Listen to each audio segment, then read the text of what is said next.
warahmatullahi wabarakatuh.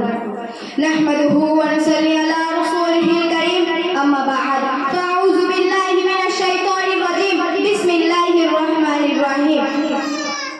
Inna ma'al usri yusra. Shadaqallahul azim. Qala an-nabiy sallallahu alaihi wasallam, hubbul wadni minal iman. Love of motherland is faith. মাতৃভূমিকে ভালোবাসা ঈমানের অঙ্গ। সর্বপ্রথম প্রশংসা জ্ঞাপন করি সেই মহান করুণাময় রব্বুল আলামিনের জন্য, যিনি আমাদের সকলকে স্বাধীনতা দিবস উপলক্ষে সংস্কৃত অনুষ্ঠানে উপস্থিত হওয়ার তৌফিক দান করেছেন। সকলে বলি আলহামদুলিল্লাহ।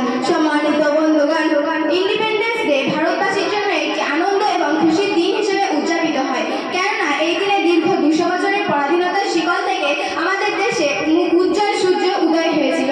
এই উজ্জ্বল সূর্য উদয়ের পিছনে বহু মানুষের অবদান রয়েছে। এই স্বাধীনতা উদ্যানের পিছনে আত্মবলিদান আছে, জাতি ধর্ম বর্ণ নির্বিশেষে অক্লান্ত পরিশ্রম নিরঞ্জন আন্দোলনের আত্মত্যাগের মধ্যে দিয়ে স্বাধীনতা আমরা পেয়েছি। আজকের এই দিনে সেই সমস্ত মহামানবদের কিছু কথা আলোচনা করব।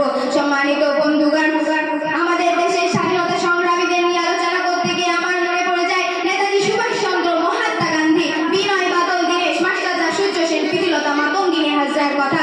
যে এই সমস্ত মহাপুরুষ এবং মহিষী নারীগণ স্বাধীনতার অংশ ভূমিকা নিয়েছেন, যাদের নাম আমরা ইতিহাসে পড়ে থাকি। প্রিয় শ্রোতা মণ্ডলী, আজকের এই 80তম স্বাধীনতা দিবসে আমার প্রশ্ন, স্বাধীনতা মুসলমানদের নাম তেমন খুঁজে পাওয়া যায় না।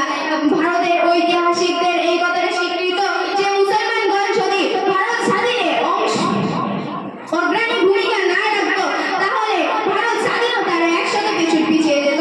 আমি আজকে আপনাদের স্মরণ করিয়ে দিতে চাই প্রখ্যাত মুসলিম শহীদ ও সংগ্রামী আশফাকুল্লাহ, স্বাধীনতা সংগ্রামী এবং সাহেবের কথা, যিনি কামরি ষড়যন্ত্র মামলার অন্যতম প্রধান বিপ্লবী। ব্রিটিশ সরকার তাকে 1927 সালে ক্ষুদিরাম বসুর মতো ফাঁসি দিয়েছিল। ফাঁসির মঞ্চে আশফাকুল্লাহ বলেছিল, আমি মরছি বটে, কিন্তু আমার দেশ বাঁচছে।